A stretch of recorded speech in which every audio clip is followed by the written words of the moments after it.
Question చూస్తే the natural frequency of a spring mass system on earth ఇచ్చారండి.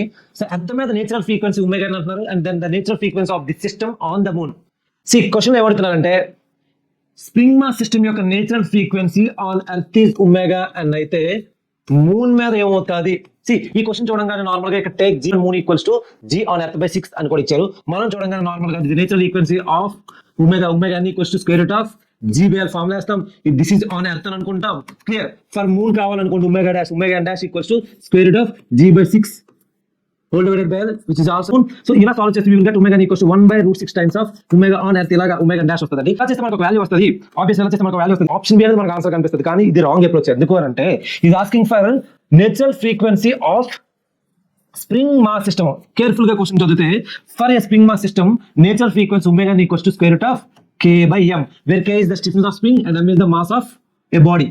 Here spring mass system. So ఒక mass అనేది spring కి attach అంటే ఆ mass body having some mass m, ఆ body యొక్క మాస్ m అండ్ ఆ స్ప్రింగ్ యొక్క స్టిఫ్నెస్ k ని మనం చూపిస్తాం. ఫార్ములా చూస్తే మనం ఏం చెప్పుకోవచ్చు అంటే natural frequency of A spring mass system is a function of stiffness of spring and mass of body. It does not depends on it g. Spring mass system యొక్క natural frequency అనేది g మీద అయితే depend అవ్వదు. కాబట్టి since అది moon తీసుకెళ్ళినా వేరే other planet Mars కి ఎక్కడికి తీసుకెళ్ళినా సరే the natural frequency of a spring mass system is remains same even on moon, even on any other planet. So for this question omega n, so the natural frequency on earth omega n అయితే moon లో కూడా for a given spring mass system natural frequency same ఉంటుంది, because natural frequency is not a function of g, it is a function of only two parameters, that is k and m only. ఈ రెండే ఏమైనా change అయితే మన natural frequency మారుద్ది. So this is one important observation, right?